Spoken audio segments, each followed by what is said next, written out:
science, that is petrography, location and geology. The information in the query is very important because the stone which we retrieve from the queries for making these monuments or for sculptures or artifacts are to be preserved. If we lose them in time, then rocks take billions of years to reform. You cannot form it in one human life. Then very important, the architecture and cultural impact. As Professor Raymond Duraiswamy already mentioned, that it not only talks about the science of the stone, but it is a link between science and society, the geosciences. And then the main reference on which the stone proposal was based. And for the photographs or the figures, we needed one concise map with the location of the quarries, photo of the stone varieties. For example, Makrana has 6 different varieties and people have a perception that it's just the purest white. We have 6 different varieties, and if you closely observe Taj Mahal, you will realize it is the one with striations with different minerals, not the purest white, because they never had that kind of resource. Photographs of some functional queries or historical queries and photos of the use of the stone, which is in the form of a monument or a sculpture or an artifact. So I will give you a glimpse of one stone from India, that is Jaisalmer, and you can see the first para talks about the heritage relevance, the petrography, followed by the location and geology, a very simplified map without too much of technical units as we define in a geological map. Then a query picture and a close-up of the stone where you can see how beautifully it has been engraved. And this is a Jain temple, a Ludharva Jain temple from Jaisalmer. So it also tells us our religious beliefs during those times. So quickly I will talk about the 7 Indian stones, although Jayanti ma'am has a talk which is based on the review of the book. I just browsed through the first one, Jaisalmer. I already suggested the Western Ghats laterite. The very interesting thing about this stone is it's a soil profile. Laterite is a very common term loosely used for a soil profile which forms over any rock by weathering. But there was this physician by the name Buchanan. He identified that when you leave this open, the atmosphere for 3 months, it solidifies and it can be used for architectural heritage.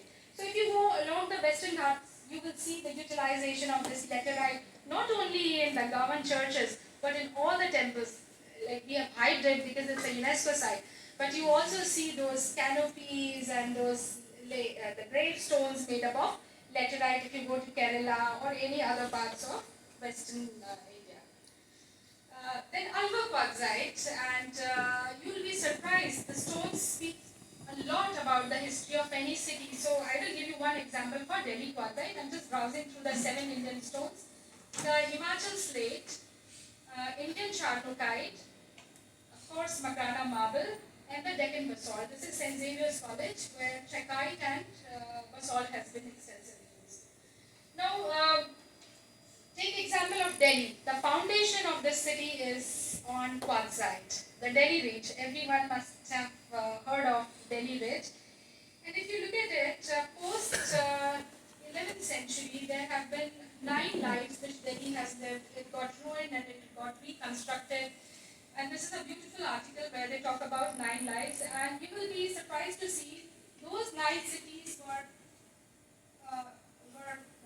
like dedicatedly occupying the area between Delhi Ridge and Yamuna River. But now look how Delhi has expanded. So you see the ridge here and the Yamuna River here, and now look at the area Delhi has occupied. And there's a beautiful book, Fractured Forest and Quartzite City.